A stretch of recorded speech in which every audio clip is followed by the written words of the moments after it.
I'm just doing the last step in my annual tending to this beautiful American chestnut that I'm trying to straighten up, because this area that it was growing in, when I discovered it, it was completely overgrown. It's about 30 feet from the trail in that direction. And so there's a little bit of an opening there, and it was leaning into the light far more than it is now. It was incredible how far it was leaning. And I'm using these ropes to pull it up with the help of these American beeches, very strong trees. And they're actually growing over the years with this strain, and they're leaning into it, which is making them even better as supports to help pull this tree up. And today, I cut down one of the Three Sisters red maple that was growing right there, shading it.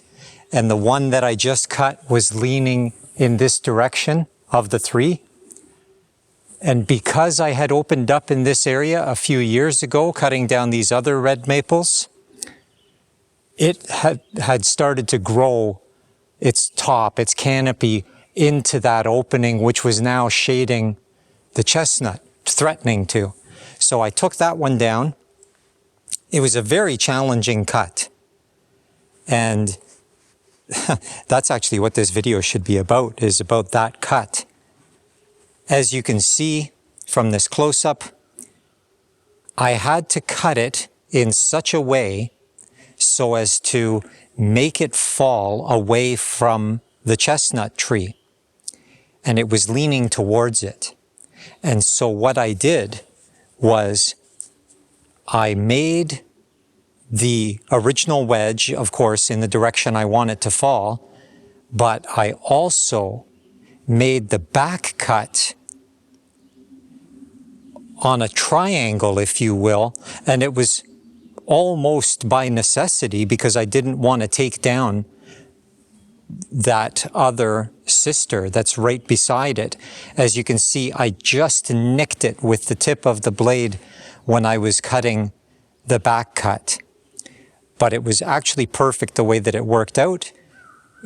And as you can see by the torn wood on the base that was remaining, the stump, if you will, that acted as a grip, if you will, so that it hung on as it was falling, and it hung on in that direction, the direction where you see the tearing. That's where it ripped away. There was no cut there.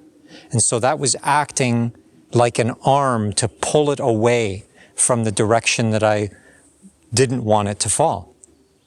And it fell beautifully. It fell perfectly where I wanted it to. Anyways, so now the last thing I'm going to do is, with my extension pruner and standing here on this ladder, I'm going to cut down this branch that I can just barely reach even from the ladder. I'm going to step right on the top of the ladder, a very unwise thing to do. But hey, why not?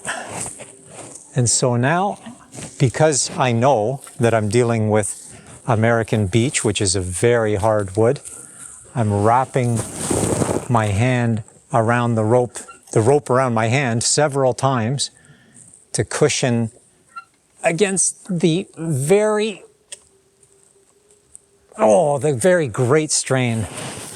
I'm going to give it another wrap and pull even harder. Oh my, it just doesn't want to.